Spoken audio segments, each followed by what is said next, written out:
Now, let's continue to reflect on South Africa 30 years on and look at the journey of workers in the last 30 years, as well as their contribution to the struggle. The South African Communist Party spokesperson, Mashilo, writes that April 27th marked the 30th anniversary of, and I quote, our first ever one-person, one-vote elections without regard to race and gender.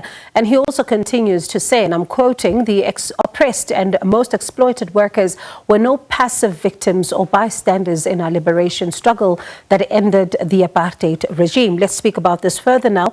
We're joined by SACP Spokesperson Mashilo. Alex, thank you so much for your time this evening. I mean, while we discuss South Africa 30 years later, there is still May Day coming up. And let's talk about the reflections that the workers are going into this day with.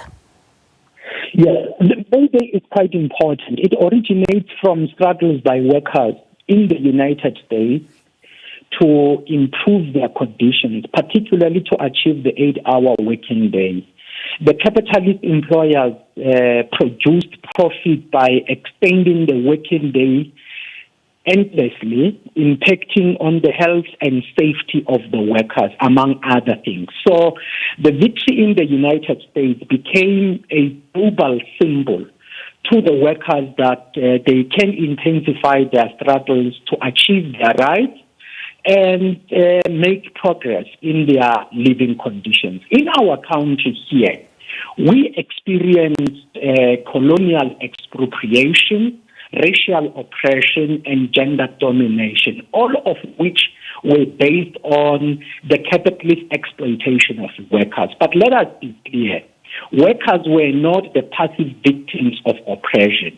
They fought against it. And when it came to our liberation struggle, workers played an important role in the workplace, in the community, in the debate taking place across society, as well as in the four pillars of the liberation struggle, meaning mass mobilization, underground organization, international isolation of the apartheid regime, and in 1961, in the armed struggle. So workers, by celebrating the 30 years of our democratic dispensation, and by holding the 30th anniversary of May Day on Wednesday, they will be celebrating their own contribution in improving conditions in South Africa, and not for the workers, but for all other sections of our society. And what would you say that, I mean, you look at the road that South Africa has traveled and what, of course, you've spoken about when it comes to the struggles around the workers at the time. What would you say for you as the SACP is top of mind when you think about the struggles of the workers that they're facing today? There is something that happened in South Africa. The people were expropriated of their land and other assets. They were distilled so that they could not produce anything, having no means of production of their own. They were then converted into wage laborers. But something happened in African workers, in particular and black workers in general, were employed, but they were not recognized as employees. They were in the midst of all labor rights we're making about. They had to wage the workers struggle to be recognized as employees and by extension to gain access to the rights. That was a long haul struggle from the early 1990s of 1994. There was progress, however, because the apartheid regime had prevailed, the progress workers realized was limited. It was in the negotiations in the 1990s when the interim constitution was adopted, finally, when the current constitution was adopted in 1996, that workers' rights were enshrined in the constitution. But workers were not narrow.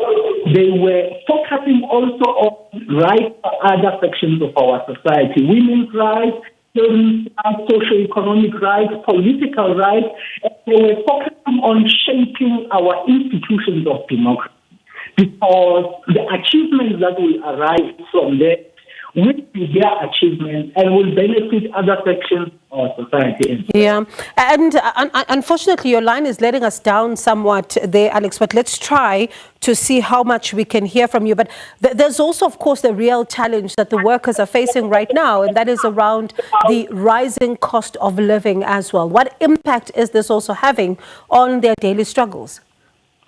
There is a big impact on the daily struggles of the workers, because although we achieved the democratic transition in 1994 from the apartheid regime into the current democratic dispensation, the mode of production, which was imposed by the colonialists from Europe, meaning capitalism, is still privileged.